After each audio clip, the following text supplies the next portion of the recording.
High ভোজন রসিকরা, আপনারা কেমন আছেন? যারা ভোজন রসিক তাদের জন্য এই ভিডিও। এটা আছি এখন আমরা মাবেলা, আমার ইউসুফ ভাইয়ের হোটেল। এটা গ্রিলে চিকেন টিক্কা, চিকেন কাবাব, তারপর চিকেন চিজ পরোটা, আলু পরোটা, ওটার সাথে একটা গ্রেভি বানিয়ে দিয়েছে স্পেশাল, আর স্পেশাল স্যালাড। তো পরশু দিন আমাদের পার্টিটা ছিল ওইখানে, বাট পার্টি না অ্যাকচুয়ালি আমরা দাদা অনেক দিন ধরে বলতেছিল যাওয়ার জন্য ওইখানে খাওয়া দাওয়ার জন্য। তো ওনার কথা রাখার জন্য, ওনার সম্মান রক্ষার্থে অনেক দিন ধরে চেষ্টা চালানোর পরে গত পরশু দিন আমরা গেলাম ওইখানে খাইতে, রুই থেকে ওইখানে খাইতে যাওয়া।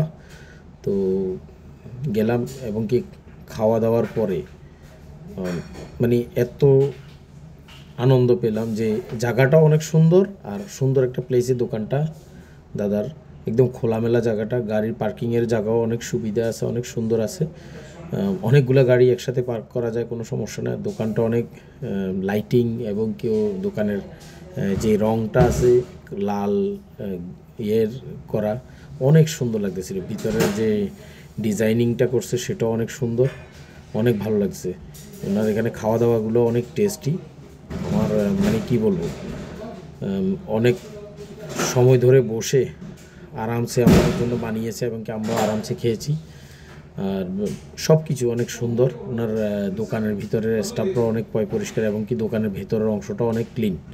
অন্য কোনো হোটেলে দেখি আমরা অনেক কাঁচরা থাকে ভেতরে, বা স্টাফরা কাজ করে ঠিকমতো ওই কাঁচরা এই সেই করে রাখে, বাট এরকম না, ওনাদের এগুলো অনেক ক্লিন, নেট অ্যান্ড ক্লিন এবং কি অনেক সুন্দর করে ওনারা আমাদের জন্য বানিয়েছে। দেখেন সবগুলো মাথায় ক্যাপ টুপি দেওয়া আছে, অনেক সুস্বাদু খাবার বানায় ওনার। আর এটা হচ্ছে, আমি এমনি রাস্তার ভিডিওটা এমনি দিয়েছি, এটা যাওয়ার রাস্তাটা আসলে এইভাবে করলে তো হয় না। তবে মাবেলা আপনারা সবাই জানেন, সবাই চিনেন, ওমানে যারা রুই মাস্কাট এসব এরিয়াতে যারা আছেন সবাই জানেন। তো coffee shop and grill, Yusuf ভাইয়ের হোটেল, আমাদের বাংলাদেশি, আমাদের বন্ধু মানুষ। আপনারা যারা খাওয়ার ইচ্ছা, যারা ভোজন রসিক, তারা যেতে পারেন, খেতে পারেন নিজের মনে করে। ঠিক আছে? তো ভালো থাকবেন। আজকের মতো এখানে রাখলাম।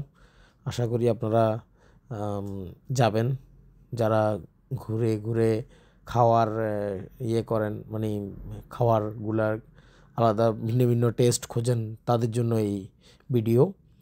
তো দেখবেন আর খেয়ে আমাকে জানাবেন। ভালো থাকবেন, রাখি।